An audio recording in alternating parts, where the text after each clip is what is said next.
talk directly to him and resolve this situation. The incident comes just days after United barred two teenagers from a flight because they were wearing leggings. Now this. He busted his lip. Oh my God! Look at what you did to him!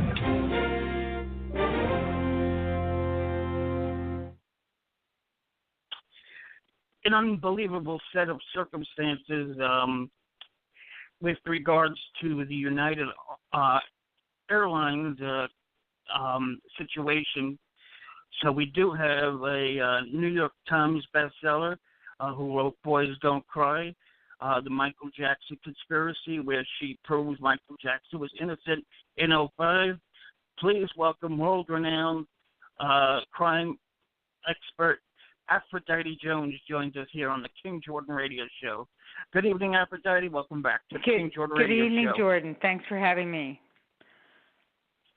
Okay, so we started out in the beginning. We were talking about what happened on the United Airlines situation where they literally took off the doctor. What's your take on the situation that happened with United Airlines? Oh, my goodness.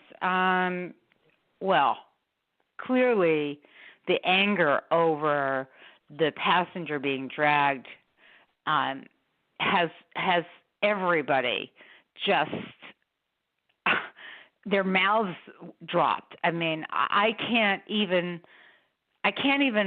fathom the idea that a paying passenger who, I don't care who it is, what color, creed, what they do, even if the person was a criminal with a criminal record, but is sitting in their paid seat and hasn't committed any crime, there on the plane, is dragged off in a violent way. It's just unfathomable to me. I just, how does this happen in the United States of America? How does it happen anywhere? I mean, forced and bloodied removal from a flight that he paid for his seat? I mean, to me, this is a watershed moment. This is something that's going to change, hopefully, the way any airline does business with passengers, because I think that they have gotten a little too overly zealous about enforcing their stricter rules for passenger riders and taking advantage of, this quote-unquote terrorism issue, which I'm not saying it's not real. But you know what? I just got on a plane last night, and when I got there, I got to the gate very late, and I it was because of a screw-up with the airlines, actually, not me. I had to change flights in Georgia and Atlanta, and it was a very complicated issue, and I wound up taking an hour to get from one gate to the other, to the back to the first gate, back to the, and when I took my ticket out of the ticket taker's hand, what do they call them, reservationists, whatever they are, the gatekeepers, I grabbed it. She said, she goes, "Don't snatch that from me," and I thought, are you kidding me? Oh my! I mean, really? And I looked at her. I must have given her a look that was death, because I really was so exhausted at that point. I almost missed the flight. Literally sweat was dripping down my face. And I must have given her a death stare, because she said, "That's not nice." As if she could have gone that far to say to me, "You snatched that from me, and now you're not getting on the plane." She was going to go there. Oh my. Because I was the last person getting on a flight, and because I was upset standing on the flight at the thing, that I almost missed this plane because of their directions that sent me from one terminal T to then B, then to D, then to T. I literally was running around the Atlanta airport for an hour switching planes, and I was out of my mind, and so I snatched my boarding pass, took it from the woman, and she was still holding on to it, and it was as though she wanted to use that to say to me, like, I'm going to chase you to have my people chase you down the plane and not let you on the plane. Like, they've gotten crazy. And I realized, too, that suddenly the woman calmed herself down because she knew I hadn't really done anything wrong. And that, you know what? She needed to get herself in check, especially after this United situation, because they don't all want to turn into another United with lawsuits. Because that's what's going to happen if they continue how bad is that to, in my opinion, abuse passengers. It's not going to be good for them. You think it'll take a big hit, United Airlines, going forward? No, I don't think so. I know that the stock's already come back. It's not a matter of that. But I do think that the social media outcry, that this is not going to go away. It has legs. And I think that, unfortunately, we are all beholden to the airlines that fly around the world and our country. We cannot, we can't pretend that we're not beholden to them. However, if they're going to mistreat us to the extent that this man was mistreated, Dr. Dow, or anybody else who gets mistreated, and there's video record of it. There's the recordings of it. They're going to get sued. They're going to continue to get sued. This is not going to end with Dr. Dow. I mean, throwing passengers off a plane because of their quote unquote dress code. They're enforcing all of these stricter rules for how their passengers can ride on a plane. That's very how do you want to put it? Subjective, and totally. Again, it's taking advantage, totally taking advantage of what their rights are versus what a passenger's rights are. And it has come to them dragging someone off who suffered a concussion. It has come to that. And I think that this is going to create a legal history that we're going to see down the road. And if you're going to forcibly remove passengers off planes, and I've seen them do it, because one passenger in a plane I was on was upset that there was no room for his overhead carry-on bag, and he was sitting in the third row, and it made no sense and it wasn't right. And because he was upset about it, police came on board and removed the man. I watched it. I was on a particular plane on JetBlue that this happened. And you know what? It was uncalled for. Totally uncalled for. And I was shocked that this man who was upset because he couldn't put his bag overhead and asked to see somebody from the airline. It wasn't as if he was screaming and shouting. He says, I want to speak to someone from the airline. And the next thing you know, police came on and dragged him off the plane, removed him. They didn't drag him. They forced him to leave the plane. And he went, he obliged.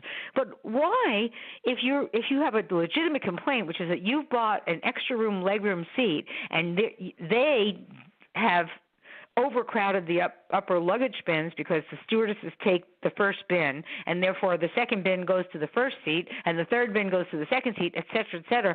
He has a legitimate complaint, and he's forced to get off of his flight that he paid for? I thought that was outrageous, frankly. Totally outrageous. So, this is just coming from one person who's flying around. I'm sure when people start comparing notes, you're going to hear more and more stories like this. Oh yeah, and I'm sure there's a lot of stories that go untold. But they had the amateur camera phone footage to so people see what's going on. But I'm sure there's a lot of stuff that we don't see that goes on every day. That's not. Well, I'm telling you, right. I would be having a ticket refund, and I would be having not just apologies.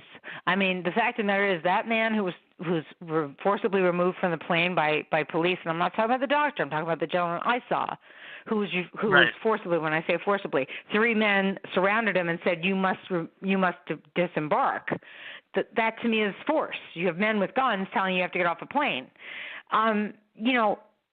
That means his whole day, an entire day of work, income, whatever, this, that, and whatever is going on in your life was disrupted, and he lost whatever that was.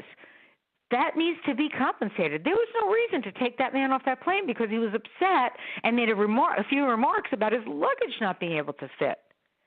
That's outrageous. Totally agree with you.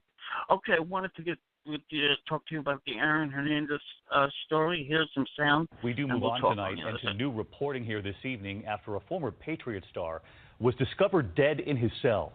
Authorities say it was a suicide. Tonight, what was discovered written on Aaron Hernandez's head when he was found in that cell. ABC's Eva Pilgrim outside the prison in Shirley, Massachusetts tonight.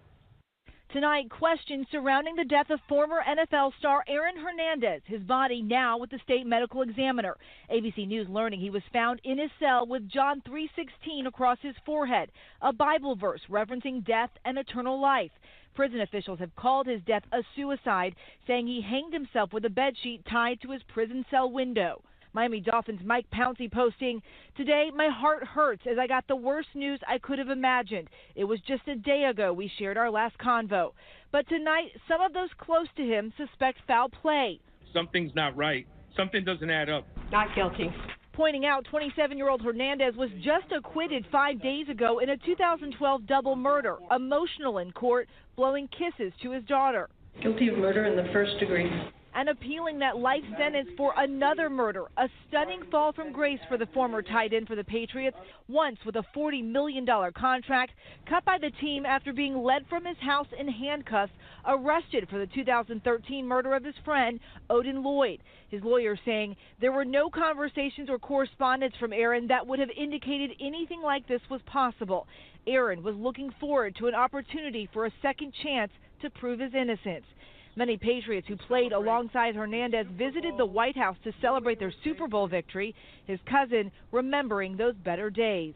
He was the first one to make it.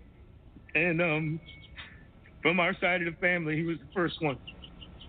David, authorities who are now investigating the circumstances of Hernandez's death are looking at his recent time here in prison, including any fights or possible gang-related activity. We are told he was not on suicide watch.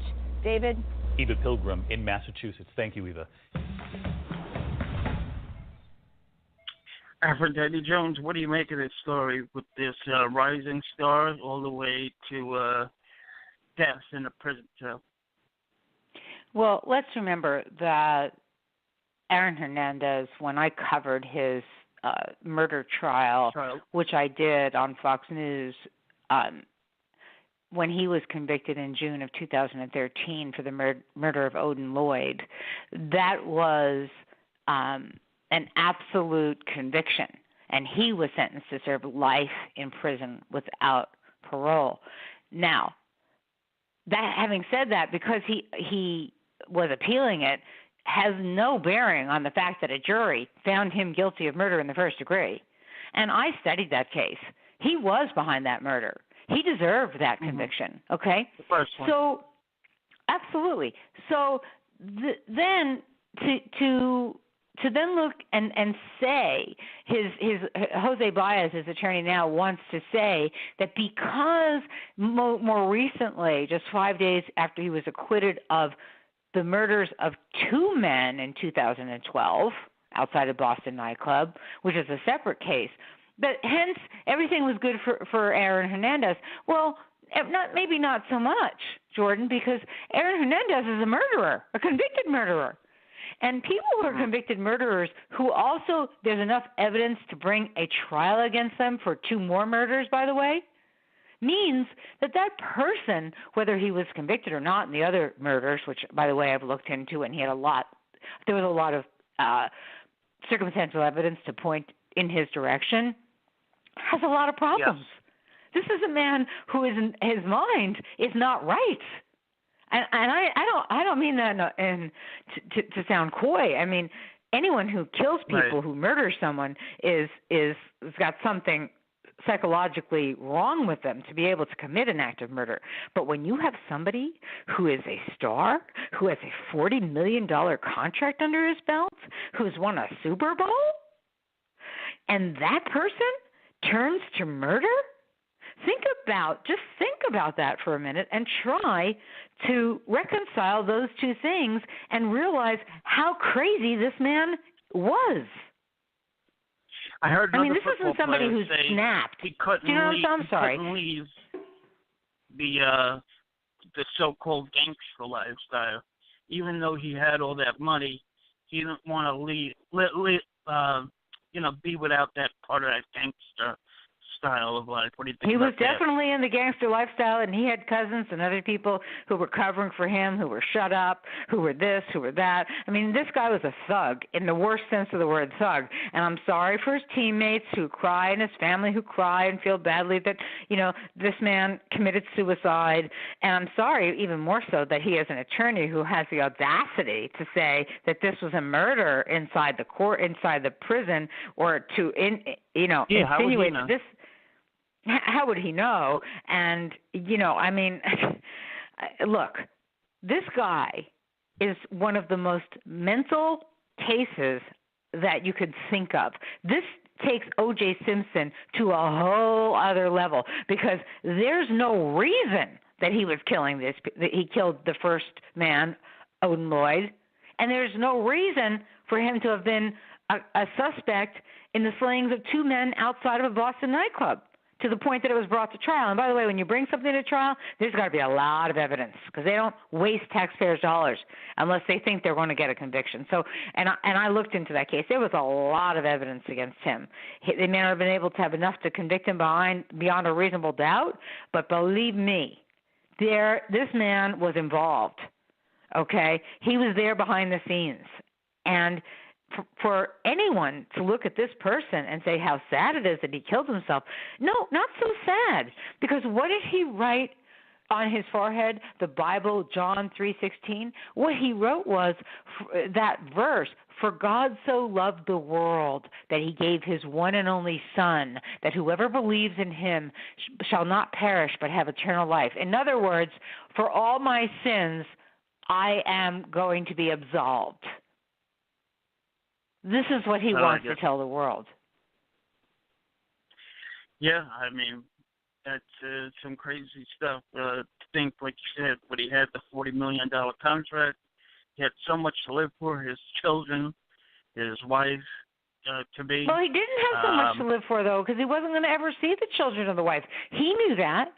He had appeals going, but the fact of the matter was, just because he was acquitted of 2 additional slayings, he was given life without parole for the murder of Odin Lloyd. That was a sentence that was going to be upheld. He was never going to get out of prison. He knew it. True.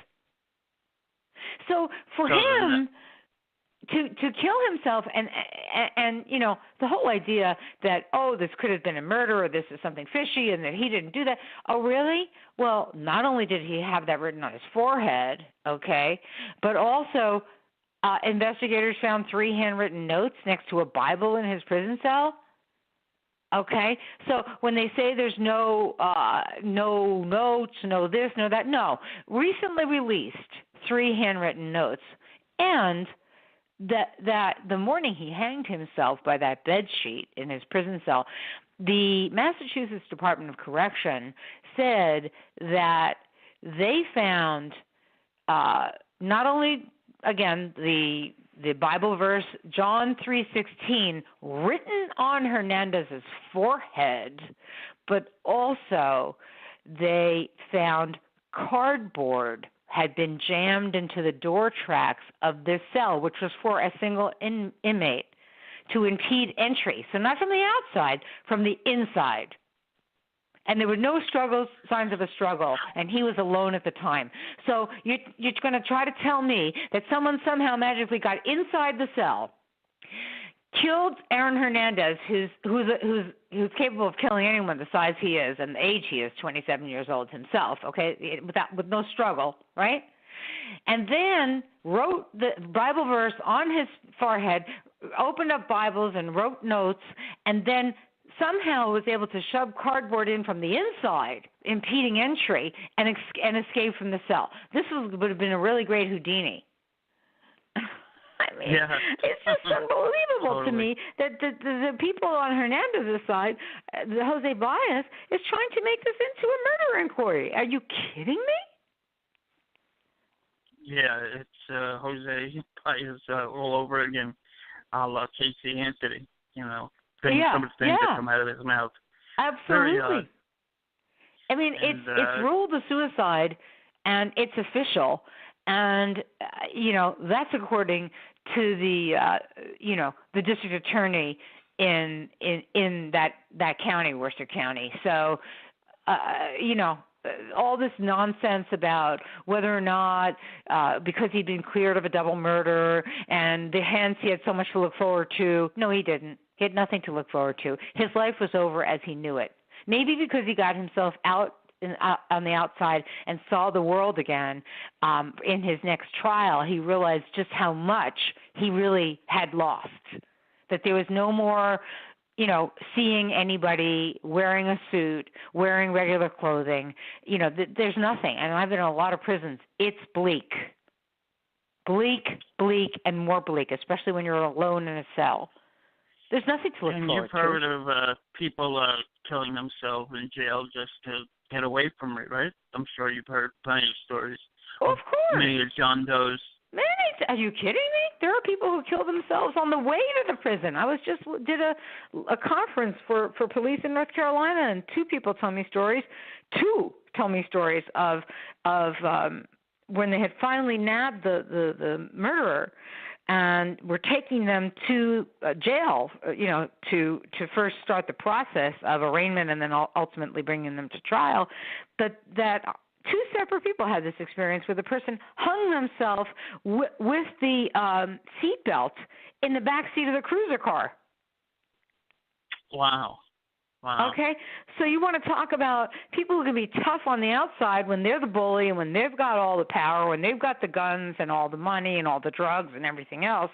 But then when it comes time for their turn, okay, maybe not so much that they like this idea, and then they've got enough crazy in them that they'll take their own life rather than face any consequences. And that's exactly what this guy did.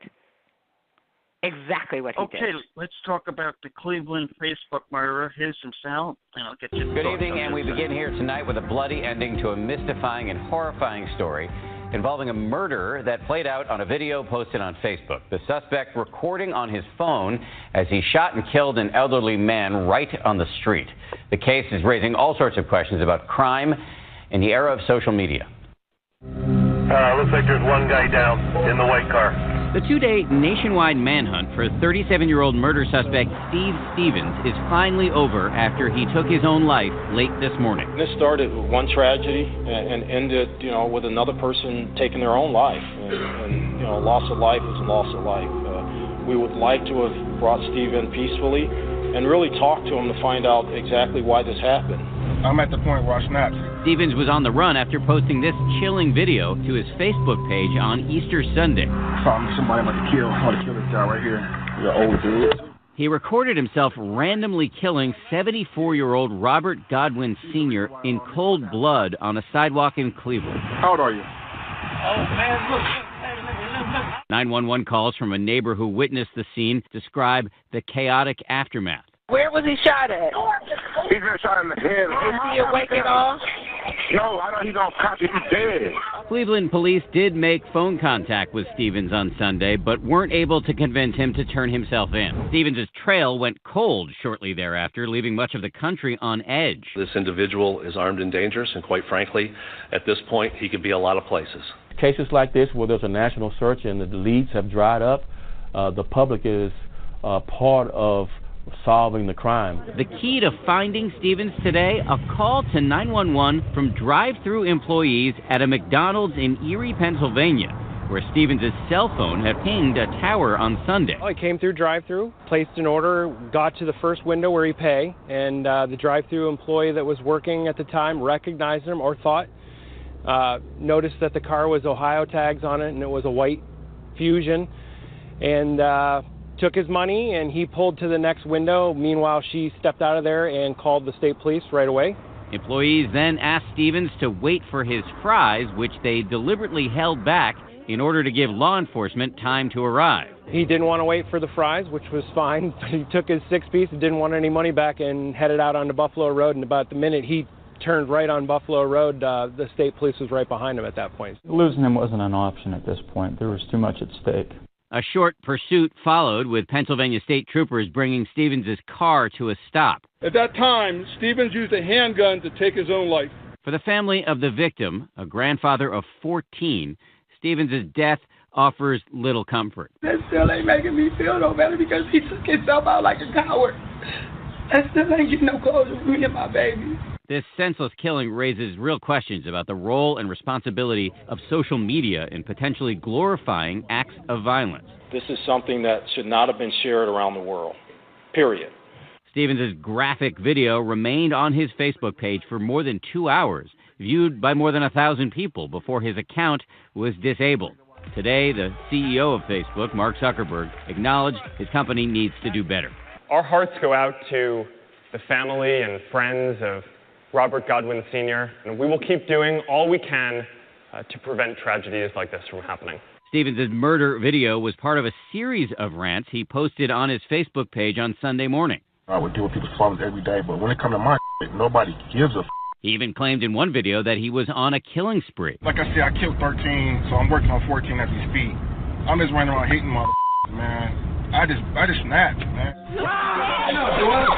Steve Stevens is not the first person to post himself committing a violent crime on social media. Earlier this year, a Facebook Live video in Chicago captured the beating of an 18-year-old with special needs for nearly 30 minutes. Why you do that? In that case, Facebook removed the video, and the 4 suspects were charged with committing a hate crime, kidnapping, unlawful restraint, and aggravated battery. We got pulled over for a busted tail light in the back. But last summer, a Facebook Live video of Philando Castile dying after being shot by a police officer, while disturbing, also cast a powerful spotlight on police traffic stops and racial justice. He just shot his arm off. Castile's girlfriend, Diamond Reynolds, kept streaming, providing possible evidence in an upcoming trial of Officer Geronimo Yanez, who has pleaded not guilty to second-degree manslaughter. He's licensed to carry. He was trying to get out his ID and his wallet out his pocket. I chose to allow the video to go live 10 seconds before my phone died because I wanted everybody in the world to see what the police do and how they roll. Okay, Aphrodite, what do you make of this latest scary incident via Facebook? What's your thoughts on it? Well, let me say first and foremost that the one comment that I heard in that clip was, I believe it was an investigator saying that this should never have gone on, it should have never aired live, period.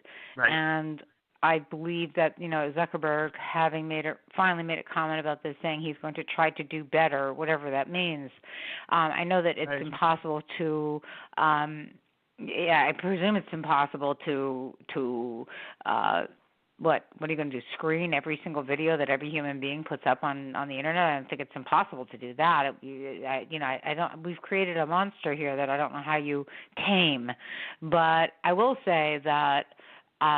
Myself personally, I'm talking to you about it because you're asking me to, but my way of dealing with this is not to have looked at this video, not to mention the name of the person who did this, not to have talked about this with anyone in my life, because to me, this person was desperate for attention and for some kind of notoriety, and that is the thing that I do not want to give this person, because he may obviously had a tormented mind, but for him to say that he had already killed a dozen other people, and which wasn't true.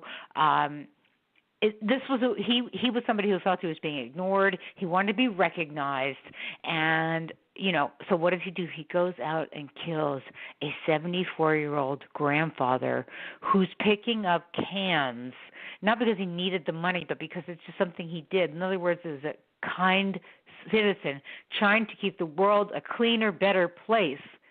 And good man. And his life is taken by someone who has got no self-esteem, who craves attention, and puts it on Facebook so that everybody in the world can see a live murder? And apparently this guy, made some comments, posts that he had lost everything to gambling and, bragging that he killed 12 people. Then it was an Easter Day slaughter and all this crap that he wrote. The bottom line is killing someone on Facebook Live should never, ever happen. Ever. And it's it's irrational for the person to have broadcast it, but it's more irrational for people to actually watch it. I just can't. I can't. I don't want to be involved in thinking about it. I don't want to be involved in people being able to brag about their acts of violence, and I certainly don't want to be part of that worldwide audience that's looking at it. It's true. It's true. Okay, I want to play some sound from this bill that they're trying to pass in North Carolina to ban gay marriage. Here's some sound that'll get your talk on the other side. Janavel on the effort to overrule the Supreme Court and ban gay marriage in North Carolina. AJ. Yes, Sharon. Essentially what this bill would do is make gay marriage in the state no longer valid. Now, sponsors of the bill told me earlier in the day that what they're essentially looking to do is bring North Carolina back to how it was in 2012 before the federal government intervened. But a lot of people I spoke to today tell me that this proposal has them scratching their heads. House Bill 780, introduced Tuesday, would look to make gay marriage invalid in North Carolina. The bill states the U.S. Supreme Court overstepped its legal rights in 2015 when it ruled in favor of gay marriage. The bill even quotes the decree of God from the book of Genesis. And one of the sponsors of the bill, Representative Michael Speciale, told me off camera he's only looking to return North Carolina state law to what it was before the U.S. Supreme Court got involved. Ideally, the people who make laws would be helping to make the situation around discrimination better instead of perpetuating it. Ames Simmons with Equality NC tells me he thinks the bill is only meant to be symbolic. There's no way in modern society that a law this rearguard would pass. I spoke with Greg Wallace, a Campbell law professor. He tells me this bill faces an uphill legal battle as well. While people legitimately can disagree with the Supreme Court's gay marriage decision, a state legislature cannot overrule the Supreme Court's interpretation of the federal Constitution. Wallace says anytime federal law and state law conflict, federal law wins. If this bill were to become law, it would be declared unconstitutional. Now, several groups did respond to this bill's proposal today, including the governor, who said the bill is wrong and we need more LGBT protections, not fewer. Now, I also reached out to all of the sponsors of this bill to see if I could get any kind of official comment. However, I did not hear from any of them. I also reached out to the GOP as well as the NC Values Coalition for any sort of comment, but I did not hear back. And just to reiterate, all of the sponsors of this bill are Republican. Reporting live here in Raleigh, I'm AJ Janavel for CBS North Carolina. Okay, Aphrodite, you've been covering the LGBT thing for a while now. Well, what do you make of this bill that they're trying to do, and do you think it'll come through? And overall, well, what do you first think of all, North Carolina?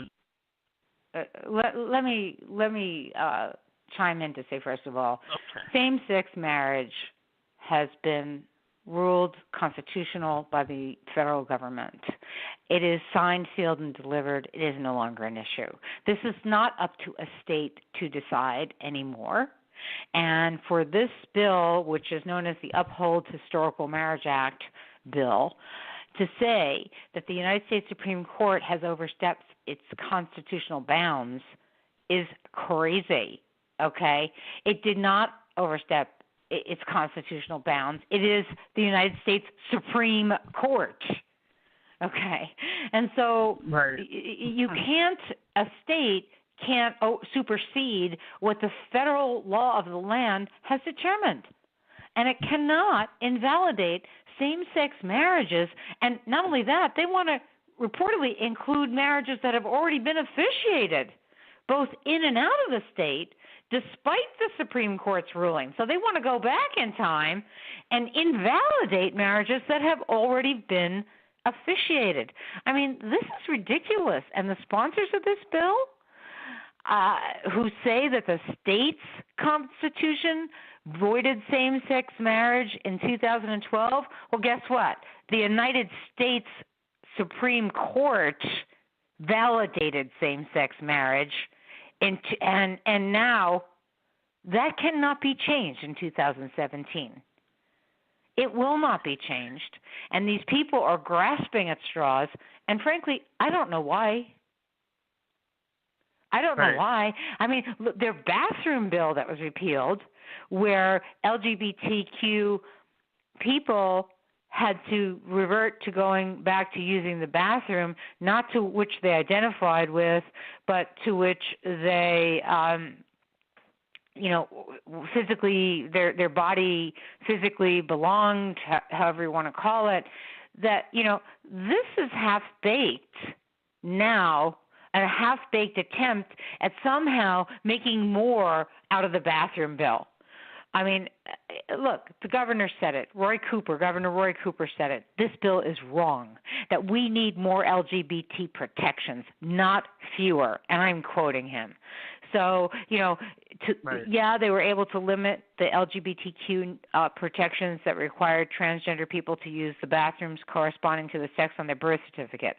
So they did that. But guess what? It cost North Carolina, that bathroom bill, $3.6 billion in lost business. Okay? Wow.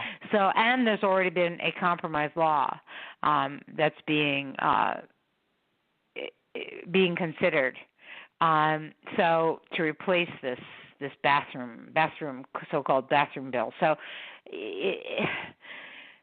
I mean, you can't defy the Supreme Court's marriage ruling. Can't do it.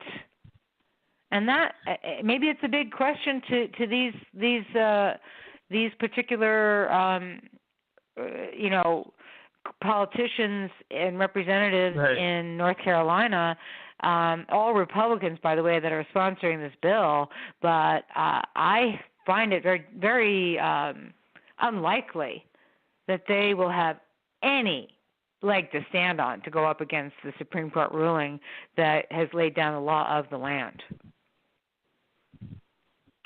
Yeah, and it just seems that North Carolina in particular has really, not been a fan favorite of LGBT. Well, look, the House Speaker has said, by the way, that this North Carolina bill that's trying to ban same-sex marriage again will not be heard. So they introduced the legislation to outlaw same-sex marriage and defy that landmark Supreme Court ruling already. And so the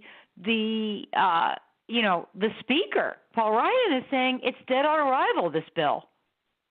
I'm sorry, not Paul Ryan. The House Speaker in North Carolina said this.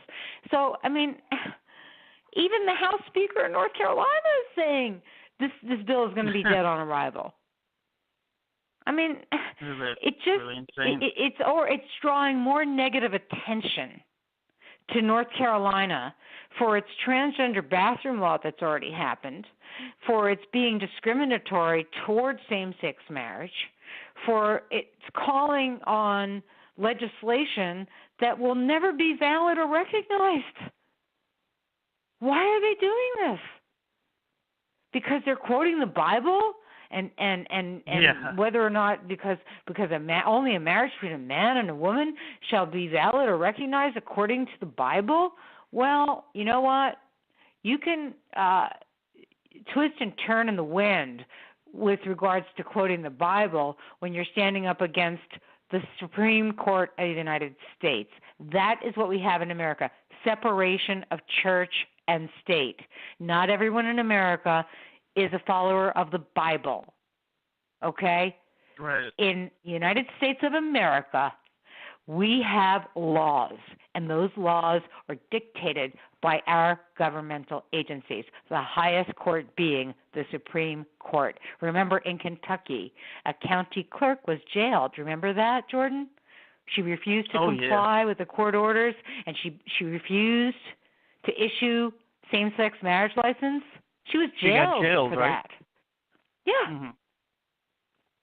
So, the U.S. Supreme Court has held firm on this issue, and this House bill will not be heard, and it's just another moment to show that North Carolina is back in time when it comes to the LGBT community. Period. The end. I mean, I don't know how else to put it. And they will, by the way, lose more billions of dollars. Okay? I know that, by the way, this legislation already has prompted people like companies like PayPal and Deutsche Bank to abandon NBA expansion plans, and the NBA is relocating their high-profile games. That's right, and the NCAA as well. So you know what? They are just shooting themselves in the foot. And by the way, the former governor of North Carolina who signed the bill initially was ousted from office after the election that was dominated by this whole thing. Okay, and then once he was ousted from office, he has started to agree with the LGBT rights groups. I mean, it's just, again, LGBT people deserve more protections, not fewer, and same-sex marriage should not be discriminated against. We do not live in that environment anymore. We are not going back in time. We're going forward in time. This is an issue that was decided. Has come in the last, let's say, 25, 30 years. Sorry? How far do you think it's come a long way to the 80s, 90s? Oh, my God. You know it. I mean, there's no question. When I wrote my book, All She Wanted, which I've now changed the title to All He Wanted, and I did that because I had my own moment of recognition that once Caitlyn Jenner came out and I realized that she was always a she, even though she lived as a he and was a Olympic medalist and all the rest, that person always believed and had the mentality and had the understanding of being a female without the female parts. I changed the book that I wrote that became the movie Boys Don't Cry from the title All She Wanted to All He Wanted, because Brandon, Tina, who was the subject of that book and movie, was always a he, struggling in a female body, and lived shortly as a he, but unfortunately was killed before he ever had a chance to have the sex change operation, before he ever had a chance to have hormonal therapy, and unfortunately was raped as a female and hence reported the rape as a female. So, it is a strange story in which I had to refer to Brandon as both a she and a he, but I realized at the end of the day, 20 years after I wrote the book, that person was always a he, and all he wanted was to be known as a he because that's what he believed he was from the moment he was born. And I hope people will go out and give that book a chance, because it's the only true crime book that actually tells the true story and the real story of the first transgender murder case that we know about that was chronicled in America. I mean, I know there were others, don't get me wrong, but none that I know of that have been chronicled. Oh, sure. But is this the latest book? Yeah. It's called All He Wanted, and it's available in paperback, on Amazon, and also on Kindles, on Amazon for on ebooks. Yeah. Okay, so let's talk about this convention, first ever, that you're going to be a part of, along with Nancy Grace, Josh Mankiewicz, Mankiewicz. CrimeCon. Mankiewicz. Right. Called CrimeCon, and it seems to be very popular. What's this all about? So, the guy from Making a Murderer, the prosecutor is going to be there? Yeah, he's going to be there. I was approached to do this some time ago. It's the first ever convention of its kind. It's being held from June 9th to 11th in Indianapolis, and it is going to really be the next Comic-Con is what it's going to be. Right now, it's myself, Nancy Grace, and Josh Mankiewicz. We are headlining it, but we have all kinds of people from Ken Kratz, as you say, who's the prosecutor against Stephen Avery and what in the case that was chronicled in Making a Murderer. There's Effie Bailey. Sorry? Of course I did. Did you? What was your take of course. on that? Well, what side? Having listened to Ken Kratz's side, I have to say that, there's a bias that was portrayed in Making a Murderer. I will say this.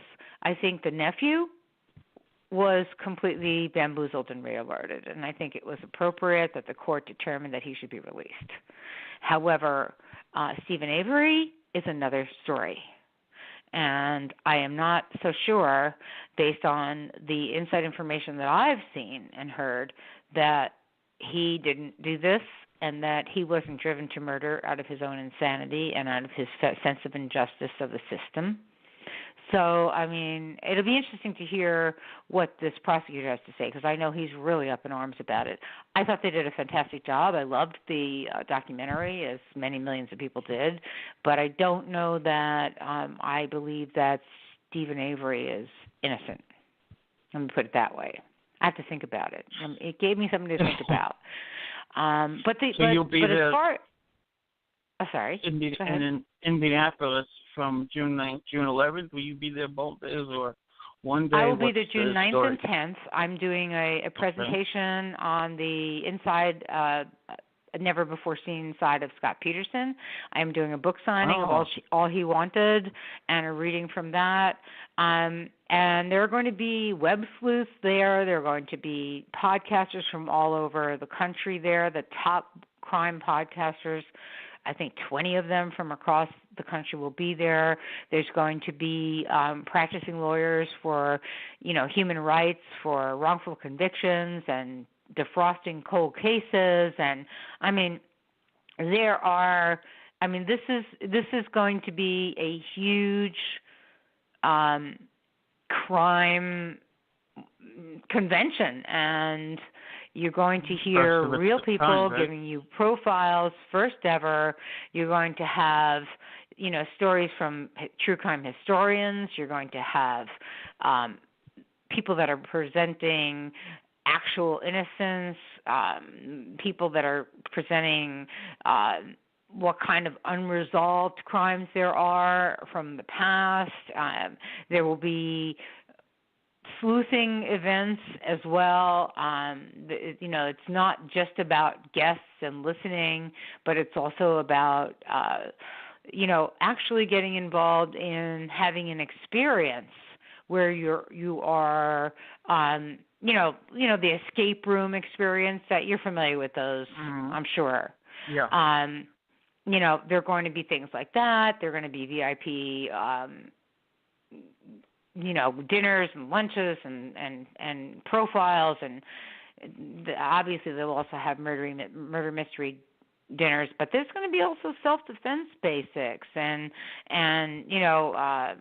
there will be a lot there available to people who want to get into the kind of exclusive, how people solve homicides, why people are getting into digital forensics, why people are doing investigations, how they do their investigations, what is an interrogation experience like, citizens who are detectives who think sideways. All these kind of things will be brought up throughout the convention, and I think it's going to be something that's going to turn really hot. I know that right now people are trying to get tickets, and the prices have gone up, and have come to me and said, "Can you help me get a lower price?" I didn't price it. I'm doing this actually for free. I have nothing to do with it other than I agreed to appear. I think it's worthwhile to be there. I think that people want this. There's going to be a lot of exhibitors there, and I'm curious to see what I can learn from everyone else. Yeah, so they have a website or something? It's crimecon.com. And I believe Oxygen Network is sponsoring it as well, I believe. So, they definitely should check that out. Oh, by the way, it's been 18 years since the tragic shooting of the Columbine High School in Colorado, leaving 39 dead or injured in 99. You remember that? And what's your thoughts on that? Of course I remember that. Yeah, I know. So what's your thoughts on that? The Columbine murders? Yeah, one of the worst. You know, the thing about it is that when Columbine happened 18 years ago, I really thought that even though it wasn't the first shooting ever in a school, I thought that it would be something that we'd all look at as a society and say that we can never, ever allow this to happen again, this kind of shooting spree, a killing spree. 13 people were killed, 12 students and a teacher. And it still stands as one of the worst high school shootings in U.S. history. But, you know, the national debate that we've had on this about school safety, 18 years later, we have more shootings in schools than ever before. And I feel that children are in danger at school, and I think that we should have metal detectors at every school. And I've said that years ago, and I continue to say it. And frankly, Jordan, I know that it's expensive, but my goodness, what's at stake here is our children's lives and our future. How do you not find the money to put metal detectors in schools to protect our children? I mean, we have them at every airport. That's worth protecting, apparently. Why aren't schools? I'm sorry, but I just, to me, it's not about not forgetting it. It's about figuring out a way to make this conversation something that people do something about and fight for. I mean, I don't have children, but I consider my sister's kids my kids, my husband's kids and grandkids my kids, and everybody's kids my kids, therefore. Right. And in that regard, you know what I mean? If kids are in danger at school, then we have a serious problem on our hands in America, and they are innocents that need to be protected. They cannot be walking into high schools, colleges, and elementary schools. Let's not forget Newtown, okay? And be murdered by maniacs when that could be prevented by a simple metal detector and locks on the rest of the doors with one way in and one way out of a school. Maybe a little inconvenience, just like airports, but convenience be damned in the circumstance we live in right now. We cannot afford to lose any more people, children, to crazy men and women that want to kill. It just can't. I have begged, I have pleaded, I have asked for petitions about getting metal detectors in schools, and it's fallen on deaf ears. And frankly, I don't know where you go for that. I mean, you go to these change.org organizations, and they go and ask people for a bunch of money, and nothing happens. And people feel apathetic. I don't know what you do. Do we call our lawmakers? What do we do to get this to happen? I just think that's the only answer. You're not going to prevent people from bringing stuff into school. You've got to prevent them from getting a gun through the door. No, you're 100% right. It's sad that it still happens in Newtown more recently. I'm sure there's more that I can't think of off the top of my head, but yeah. Are you kidding? It's constant. And I mean, when I say constant, I mean also that there's always a plot. There's plots that are being foiled constantly. And thank God they are. But, I mean, look at this, the murder-suicide that just happened at the San Bernardino school. That was days ago. It was April 10th. That's right, yeah. No, that's 100% right. Scary. I mean, I'm not talking out of my head here. I mean, 2 people were killed in an elementary school in San Bernardino. And it happened in a classroom. And think about this. This isn't only what Eric Harris and Dylan Klebold did at Columbine. Okay? This is the 6-year-old boy that shot and killed his classmate, another 6-year-old in Michigan, who wasn't charged because of his age. This is another kid, 13 years old, who killed his teacher on the last day of classes in a middle school in Lake Worth, Florida. This is, you start looking at a list, and you cannot believe how many there are. It's not we only hear about the big shootings. We only hear about the mass shootings, about the new towns. Oh, no. You can literally find dozens of examples of shootings in schools across America in the last 2 decades. It's insane, and it's unreal. And finally, I wanted to get your take on, according to Yahoo.com, Bruce Springsteen's coming out with a song where he bashes Donald about that.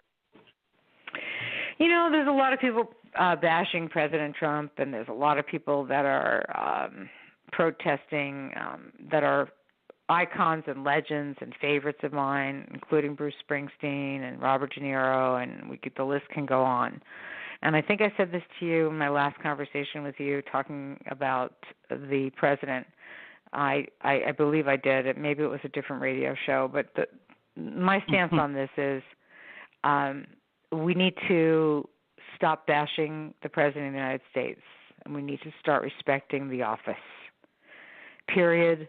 The end. We don't like what he's doing. Everyone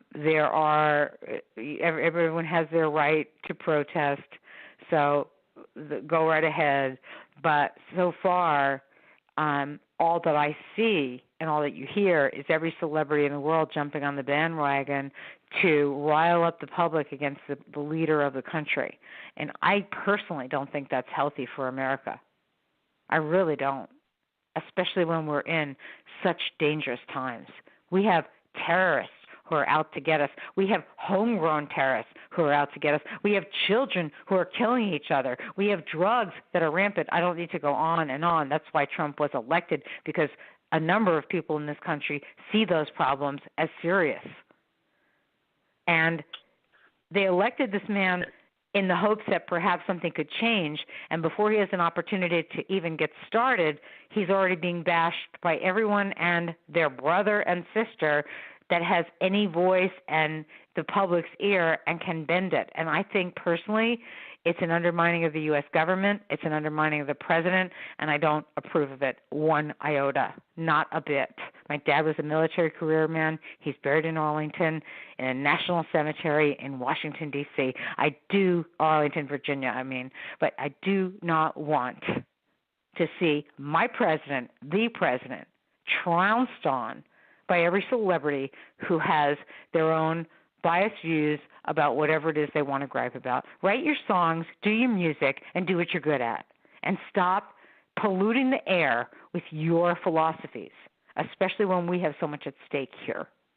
That's my biased opinion. They're going to be biased. I can be just as biased. And guess what, too? I have no problem sharing that sentiment. There you go. Well, I appreciate you coming on the show tonight. Thank you for having me, Jordan. Happy Easter to you. Okay. Happy Easter and Passover to you. And thanks for having me on. We'll get you on before you go on that Crime Con, and we'll spice it up a little more. And that would be great, because the Crime Con thing is going to be a big deal. I'm also doing a true crime cruise. It's the first ever true crime cruise, and it is actually going to be, if we could talk about it for a quick minute. Sure. I don't know if you're familiar with it, but there's never been one before. We're going to go October 2nd from October. If you go to my website, I will have something posted there about it. Yeah, it's not posted yet because apparently, let me see, there may be a new website. Hold on a second. Let me see, VIP Cruises Tours. Here's the website. Okay, fantastic. So the website is true-crime-cruise.squarespace.com. I know that's long, so I'm going to repeat it. If you send me the link, I will post it out. Okay, I'm going to send you the link. But what I'm going to tell you about it is this. We are going to go from Miami to the Bahamas, to Paradise Island. Wow. From Paradise Island, from Paradise Island, we are going to another island that is a private island owned by the cruise line, and it's a lovely cruise line. Okay. The cruise is being called Murder on the High Seas with Aphrodite Jones, and there will be special guests there. Probably going to have an FBI profiler on board. Sorry? This is your thing that you're putting together? Yeah, absolutely. Oh, wow. And awesome. So we're going from Miami to the Bahamas to Key West, Margaritaville, and all of that, and then back to Miami. It's from October 2nd to October 6th, and so it's 5 days and 4 nights on the Royal Caribbean Enchantment of the Seas, which is a beautiful ship. It's and it's also great pricing. It's actually very reasonable pricing. It's $499 a person, double occupancy for a stateroom. Which, if you think about it, that includes everything. I believe there's a tax you pay as well, or whatever it is, international tax, whatever it is, something. But for $500 for 5 nights, you can't even eat at home for that. It's true. Honestly, you get a hotel and you're going to be getting, we will do mystery dinner. We will do presentations from insiders in the FBI, from myself. There will be other personalities there, but it's also all meals, full production shows that they do on board anyway on the Royal Caribbean, and heading off to, Nassau and Cocoray, which are 2 islands in the Bahamas, and then Key West and back to Miami. So it's going to be a beautiful time the first week in October, and we already have a bunch of people who have signed up. And if you would like, I will give you the number to call in. Okay. It's 1-800-273-7607. Yeah, and when we get closer, we'll get you on for the prime time and this boat ride cruise, if you will. So we'll absolutely, definitely help that'd you be great. With that. Fantastic. Okay, Aphrodite. Have a great weekend, and we'll talk soon. Okay, Jordan. Thanks so much. Okay. Good night. Good night. All right, ladies and gentlemen, that was Aphrodite Jones from the ID Network, as we got into the North Carolina LGBT law. First, let me give some shout-outs. Find it here. Big shout-out goes out to Marilyn, Pager, Vicky, Phyllis. Big shout-out to you guys tonight. Yes, so we got into Aaron Hernandez. It's a sad situation no matter how you look at it with the Aaron Hernandez situation, in my opinion. With that Facebook killer, I agree that we should not be giving him any more attention. Very tragic indeed, as far as that is concerned. And with that United Airlines, oh my, that is the worst. But this is a TBT. Let's leave you with Crystal Waters and Gypsy as we leave you with this till next time on King George.